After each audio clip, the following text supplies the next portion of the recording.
Hello मेरे प्यारे साथियों, स्वागत है आपका अपने यूट्यूब चैनल किशन राज स्टडी में।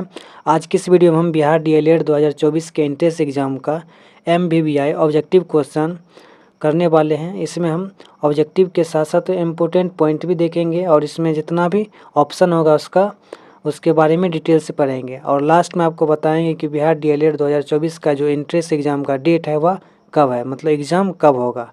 और इसमें MBBI क्वेश्चन ही होगा, तो इस वीडियो को आप अंत तक ज़रूर देखिए और इसमें बहुत ही इम्पोर्टेंट क्वेश्चन इसके अंदर और भी है, तो आप देखते हुए चलिए। सबसे पहला क्वेश्चन है इसमें, मसूड़ों में खून आना, घाव का देरी से भरना, जब कट जाता है तो घाव जो देरी से भरता है, और पसलियों में दर्द रहना किस विटामिन की कमी से होता है।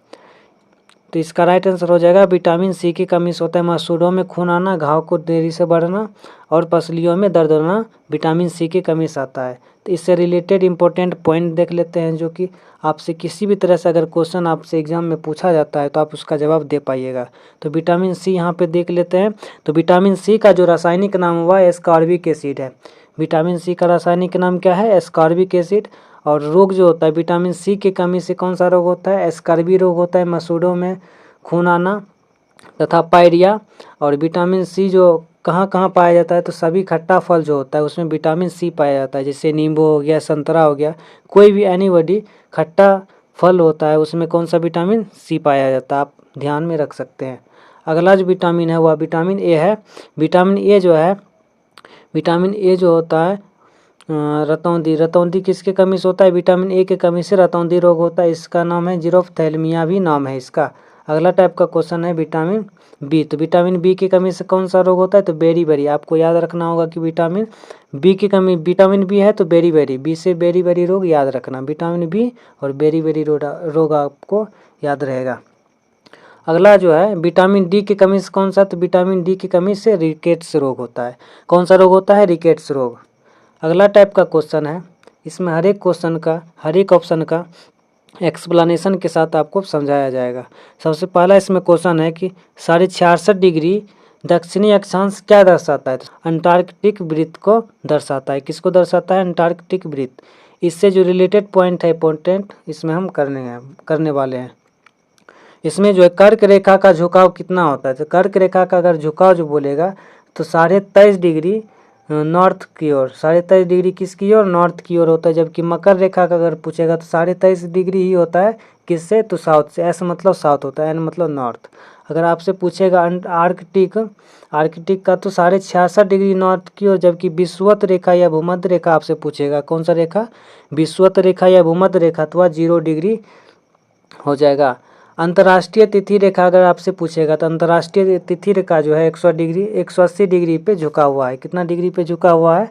180 डिग्री पे। जबकि ग्रीनविच रेखा या प्रधान भूमध्य रेखा, ग्रीनविच रेखा कोई प्रधान भूमध्य रेखा कहते हैं, यह भी 0 डिग्री सेंटीग्रेड पर ही झुका हुआ है। ग्रीनविच रेखा से समय का निर्धारण होता है। समय का निर्धारण किस रेखा से होता है? तो ग्रीनविच रेखा से समय का निर्धारण होता है। समय का निर्धारण किस रेखा से होता है? तो ग्रीनविच रेखा से, आपको याद रखना होगा। अगला टाइप का क्वेश्चन है एबीज। एबीज जो होता है गर्म रक्त वाले जीव होते हैं। एबीज कौन सा रक्त वाले जीव होते हैं? तो गर्म रक्त वाले जीव होते हैं। और उनका दिल किसका बना होता है? तो एबीज का जो दिल होता है वह कितने कक्षों से बना होता है? तो इसमें जो एबीज का जो दिल होता है वह 4 कक्षों या चैम्बर वाले होते हैं। इससे रिलेटेड इंपॉर्टेंट पॉइंट देख लेते हैं। अगर आपसे किसी तरह से क्वेश्चन पूछ सकता है एग्जाम में तो आप उसमें फंसिएगा नहीं, आपका एंट्रेंस एग्जाम 100% निकलेगा। तो वीडियो को अंत तक देखिए और लाइक करते हुए चाहिए। हम आपसे मोटिवेट होते हैं अगर आप एक लाइक कर देते हैं। तो इसमें इससे रिलेटेड जो पॉइंट है एबीज या पक्षी वर्ग का कोई भी अगर रहेगा तो उसमें जो श्वसन अंग होता है उसका फेफड़ा होता है। श्वसन अंग कौन सा होता है? फेफड़ा। और इसमें हृदय जो होता है 4 होता है। अगर इसको 2 जोड़ा भी बोला जाता है। हृदय कितना होता है? हृदय के चैम्बर 4 या 2 जोड़ा। इसी में है स्तनधारी जितना भी जीव है, स्तनधारी जीव में हृदय या चैम्बर जो होता है वह 4 होता है। कितना होता है? 4। पक्षी में होता है, पक्षी में भी 4 होता है। जबकि मत्स्य वर्ग मतलब जितना भी मछली खाने वाला जो जीव है मत्स्य वर्ग, उसमें 2 होता है। जबकि रेंगने वाले इसको सरीसृप बोला जाता है, इसमें 3 होता है। जबकि केचुआ में कितना होता है? 8। सबसे ज़्यादा तो नहीं, मतलब एक तरह से ज़्यादा ही है। केचुआ में कितना फेफड़ा होता है या हृदय होता है? तो उसमें 8 होता है, यानी कि 4 जोड़ा होता है। तेलचट्टा में कितना हृदय होता है या चैम्बर होता है? तो तेलचट्टा में 13 हृदय होती है। कितनी हृदय होती है? 13। आपको याद रखना होगा। अगला टाइप का क्वेश्चन है, लोकसभा की अध्यक्षता कौन करता है? तो लोकसभा की जो अध्यक्षता करता है वह लोकसभा अध्यक्ष, जिसको स्पीकर बोला जाता है। लोकसभा अध्यक्ष को क्या बोला जाता है? स्पीकर। इससे रिलेटेड इंपॉर्टेंट पॉइंट है, इसका वर्णन जो है लोकसभा अध्यक्ष मतलब स्पीकर का जो वर्णन है अनुच्छेद 93 में। किस अनुच्छेद में? अगर अनुच्छेद पूछेगा तो 93 हो जाएगा। लोकसभा अध्यक्ष का शपथ ग्रहण नहीं होता है, क्योंकि वह एक ही बार शपथ ले लेता है जब वह लोकसभा का अध्यक्ष बनता है। मतलब वह सांसद ही कोई क्या होता है, उसमें उसको बनाया जाता है स्पीकर। अगला टाइप का क्वेश्चन है, आपसे अगर पूछा जाता है कि कॉड लीवर ऑयल किसका स्रोत है? जो विटामिन डी और ए का स्रोत है। तो विटामिन डी और विटामिन ए का स्रोत है कॉड लीवर ऑयल। आपको याद रखना पड़ेगा। तो मछली के कॉड या तेल या लीवर जो होता है उसमें विटामिन डी और विटामिन ए पाया जाता है, जबकि मनुष्य के लीवर में विटामिन ए और विटामिन डी दोनों पाया जाता है। जो पहले पाया जाता है वह ज़्यादा मात्रा में होता है। मनुष्य में विटामिन डी जो होता है वह कम मात्रा में होता है, जबकि विटामिन ए ज़्यादा मात्रा में होता है। उसी तरह से मछली में विटामिन डी ज़्यादा मात्रा में, विटामिन ए कम मात्रा में होता है। आप यह ध्यान रखिएगा। अगला टाइप का क्वेश्चन है, पृथ्वी का कौन सा गुण मौसम में बदलाव लाता है? तो पृथ्वी का कौन सा गुण अगर पूछेगा तो परिक्रमण तथा तिरछा जो होता है, यही कारण से पृथ्वी का जो गुण है जो पृथ्वी में मौसम में बदलाव लाता है। पृथ्वी के मौसम में बदलाव लाता है परिक्रमण तथा तिरछा अक्ष। दिन रात का होगा, अगर आपसे पूछा जाएगा कि दिन रात का होना तो घूर्णन या दैनिक परिक्रमण गति आप कह सकते हैं। आपसे इसी से रिलेटेड अगर क्वेश्चन पूछा जाता है तो मौसम परिवर्तन जो होता है वह वार्षिक और परिक्रमण गति के कारण, जबकि पृथ्वी 23.5 डिग्री अक्ष पर झुकी हुई है। 23.5 डिग्री अक्ष पे झुकी हुई। अगर आपसे पूछता है कि पृथ्वी कितने डिग्री पे झुकी है तो 23.5 डिग्री अक्ष पे झुकी हुई है। अगला टाइप का क्वेश्चन है, सर्वव्यापी लेने वाला कौन सा रुधिर है? रुधिर मतलब इसमें आप ब्लड समझिएगा, कौन सा है? तो ब्लड। सर्वव्यापी का अगर बात बोलेगा तो ओ जो ग्रुप का है, ग्रुप ओ जो होता है वह सर्वव्यापी होता है। तो सर्वव्यापी का मतलब क्या होता है? तो सर्वव्यापी का मतलब होता है इसी को सर्वदाता भी बोला जाता है या यूनिवर्सल डोनर भी बोला जाता है। मतलब सिर्फ और सिर्फ सभी को यह खून दे सकता है, ले किसी से नहीं सकता है। ओ जो होता है ओ ग्रुप वाला किसी से खून नहीं ले सकता, जबकि खून सभी को दे सकता है। तो सभी को यह सिर्फ खून दे सकता है, ले किसी का नहीं सकता है। जबकि सर्वग्राही या यूनिवर्सल एक्सेप्टर या रिसेप्टर जो होता है एबी को बोला जाता है। एबी को क्या बोला जाता है? रिसेप्टर या सर्वग्राही। यह सबसे खून ले सकता है लेकिन दे नहीं सकता है। एंटीबॉडी जो होता है वह ग्रुप ओ में पाया जाता है, जबकि एंटीजन पाया जाता है वह, अगर एंटीजन की बात बोले तो एंटीजन एबी में पाया जाता है, जबकि एंटीबॉडी ग्रुप ओ में पाया जाता है। अगला टाइप का क्वेश्चन है, अगर आपसे पूछता है तो कितने डिग्री सेल्सियस पर पानी उबलने लगता है?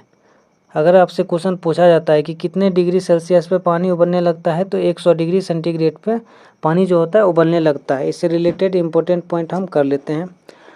100 डिग्री सेंटीग्रेड पर जो होता है पानी उबलने लगता है, जिसको क्वथनांक या उबलना या खौलना बोल सकते हैं। और 0 डिग्री सेंटीग्रेड पर कोई भी होता है जो पानी वह जम जाता है, जिसको जमना या हिमांक बोलते हैं। और 0 डिग्री सेंटीग्रेड को ही गलनांक बोला जाता है। मतलब कोई भी अगर द्रव जैसे बर्फ़ हो गया वह 0 डिग्री पे ही थोड़ा थोड़ा गलने लगता है। जबकि 4 डिग्री सेंटीग्रेड पर आयतन न्यूनतम होता है। किसी भी द्रव का आयतन न्यूनतम कितना डिग्री सेंटीग्रेड पर होता है? तो 4 डिग्री सेंटीग्रेड पर। जबकि 4 डिग्री सेंटीग्रेड पर ही घनत्व, किसी भी द्रव का घनत्व अगर पूछेगा तो 4 डिग्री सेंटीग्रेड पे ही सबसे ज़्यादा होगा। 4 डिग्री सेंटीग्रेड पे किसी भी द्रव का घनत्व सबसे ज़्यादा होता है। अगला टाइप का क्वेश्चन है, सुभाष चंद्र बोस ने दिल्ली चलो का नारा किस देश से दिया था? अगर आपसे क्वेश्चन पूछा जाता है कि सुभाष चंद्र बोस ने दिल्ली चलो का नारा किस देश से दिया था तो इसका राइट आंसर हो जाएगा सिंगापुर से। और कब दिया था? तो 1943 ईस्वी में। इसका जो सहयोगी देश था, मतलब इसको कौन सा देश सहयोग दे रहे थे, तो वह जापान हो जाएगा। जापान सुभाष चंद्र बोस जी को सपोर्ट में थे। अगला टाइप का क्वेश्चन है कि कौन सा कोशिकांग पैकेजिंग सामग्री का प्रमुख कार्य करता है। अगर पैकेजिंग सामग्री का बात बोले तो गोल्जी का उपकरण जो होता है वो पैकेजिंग कार्य का इम्पोर्टेंट रोल निभाता है। इससे जो इम्पोर्टेंट रिलेटेड पॉइंट है उसको हम बता देते हैं। कोशिकांग की अगर बात करते हैं तो पैकेजिंग सामग्री का जो कार्य करता है वह गोल्जी का या तारक का, इसी का नाम है तारक का या गोल्जी बॉडी भी आप बोल सकते हैं। प्रोटीन फैक्ट्री अगर आपसे पूछ लेता है तो प्रोटीन फैक्ट्री राइबोसोम को बोला जाता है, जबकि पावर हाउस जो बोला जाता है वह माइटोकॉन्ड्रिया को बोला जाता है। माइटोकॉन्ड्रिया के पास अगर पूछेगा अपना दिमाग होता है तो हाँ, माइटोकॉन्ड्रिया के पास अपना दिमाग होता है। अगर एटम बम पूछता है, एटम बम या आत्महत्या की थैली, तो लाइसोसोम को आत्महत्या की थैली कहा जाता है। क्या कहा जाता है? थैली। जबकि कोशिका का जो विभाजन करता है वह सेंट्रोसोम कहते हैं। विभाजन में क्या होता है? विभाजन में कोशिका मरता नहीं बल्कि अलग अलग कोशिका का निर्माण कर लेता है। केंद्रक के जो अंदर होता है वह क्रोमोसोम पाया जाता है। केंद्रक के अंदर क्या पाया जाता है? क्रोमोसोम के अंदर डीएनए पाया जाता है। क्या पाया जाता है? डीएनए। और डीएनए के अंदर जीन पाया जाता है, जिस पे माता पिता का गुण निर्भर करता है। तो जीन किसके अंदर पाया जाता है? डीएनए के अंदर। और आपको बता दें कि ये बिहार डीएलएड 2024 का जो इंट्रेंस एग्ज़ाम होने वाला है वह 30 मार्च से इसका एडमिट कार्ड आपको दिया जाएगा। हो सकता है कि इसका 1 से 2 दिन में इसका एग्ज़ाम हो जाएगा। तो आप जल्दी से जल्दी तैयारी में लग जाइए।